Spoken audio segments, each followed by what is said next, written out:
The Honorable Member for Asen Central admits that issues between himself and the leader did not go well. He took steps some 2-3 weeks ago to regularize relationship with leader. In other words, he apologized to the leader for the seeming misunderstanding, and that is where matters stand. Of course, we are colleagues, so to the extent that he himself realized that the matters that he raised in response to whatever came from the leader were wrong, and he apologized. It ends there. Again, we see it as a family issue. I mean, we were in this house when the then majority leader, Honorable Bagbin, made comments, and it was resolved. We were in this house when a member of parliament slapped another member of parliament. Same was resolved. These were matters between individuals. Of course, they were members of parliament. So once again, the Honorable Member of Parliament for Asen Central has told the committee and the whole world that he admits having erred in respect of his leader and the statement, the comment he made. Well, you cannot always appear before an adjudicating body and get everything you want. As far as we are concerned, issues of procedure are extremely important and relevant. But the committee reserves superior discretion regarding whether or not to admit same. So once they took a view that they would want to proceed, we obliged. But on a different matter, be assured that as a member of parliament in my own right, I believe that the very principles and the rules that guide us must lead to certainty. And as a member of parliament in my own right, completely different from the matters in issue, I would continue to insist that the House adopts its own rules to the latter, so that that level of certainty expected by all would be achieved. Today it may be somebody, tomorrow it may be another. There should be a system where at any time, anybody trying to read our proceedings and how we go about things would find a positive base to reconcile.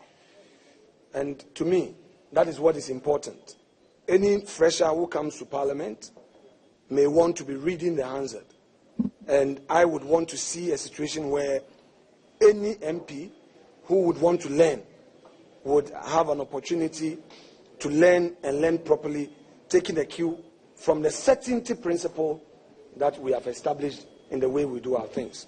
And that should be it. Does that mean that you are going to advise your client and push that the motion that you filed, you really go ahead and get it moved on the floor? Because he gave indication that he was going to consult you on what the way forward should be. But to the extent that you want certainty on this, is that the sort of advice you give? No, I have raised certainty quite independently and separately. That as a general approach, my principle has always been, as a member of parliament, that the rules must be such that people will be certain as to its outcome. That is different from the proceedings on the floor. Now, regarding the colleague who has a pending motion, it is for him to take his decision. It is not for me to speak on that. I think that the member who asked the question perhaps, did not look at other matters, because he has filed that motion in his own right.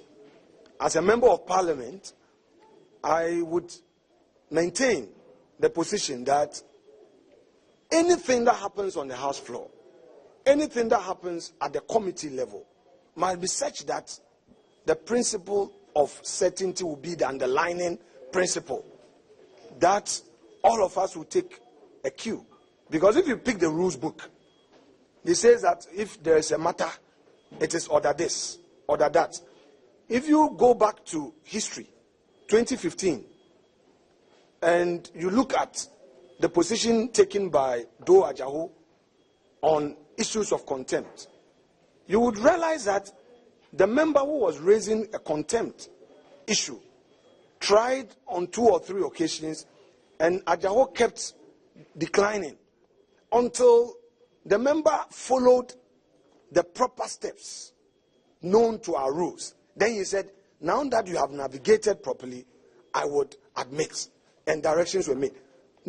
So that is the kind of approach that everybody would want to would desire, and that is the basis upon which I think the Honorable Kennedy Agyapong wanted to appreciate the issues, that a member sought to move a motion, and to his mind, if a motion has been moved, certain steps ought to follow, and he wants the House floor to address some of these things. My final clarification will be, earlier there was talk about chances of him being suspended, his position as committee chairman being revoked and all. Who said that? Well, those were some of the... No.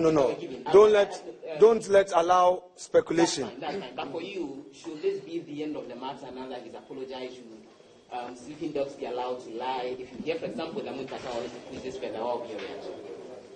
Let me draw a distinction. A general allegation and a specific allegation. I am saying that the application made by Honorable Muntaka was overtaken by events. Overtaken by events in the sense that the Honorable member himself apologized to his leader on a platform. All right? That was done long ago. Of course, it had not come to the attention of the committee. Today, through me, the committee has taken notice of the fact that the honorable member apologized to his leader. He went further to say that if he erred against his leader, and by extension, same affected parliament, then he relies on that apology to also say to the House that, look, I'm sorry. He said that in clear terms. He's raised separate issues regarding procedure and evidence and all that. But without prejudice to all of these, he says that, look, I apologize to my leader long ago. The committee had not taken judicial notice, but today I reiterate that apology I rendered to my leader, and even said that they embraced each other and they have been on good talking terms thereafter. In any event, we are in the same party. And he says, look, he is also my party man, and I've done the needful. By extension, he's also said, leader is a subset of the bigger set parliament. So if in so saying, parliament was affected, he has also said that he's sorry. And that ends the matter. Counsel, your client has apologized. Two issues. Either he used the word useless or not, or cheap. Your client has admitted that he used the word cheap. Some committee members still believe that he actually uttered the word useless. Will you be surprised if that's the interpretation they place on what they heard? Don't be speculative, and don't put words in the mouth of committee members. I'm saying don't put words in the mouth of the committee. Let me put it that way. According to the chairman of the committee, matters are being deliberated upon. So why must we speculate? The substantive issue raised by Muntaka has been overtaken by events. Again, the means of invoking the jurisdiction of the committee is also being challenged by the honorable member for Asin Central. But out of respect, he is only brought to the attention of the committee that he himself has leveled up with his leader, and it remains there.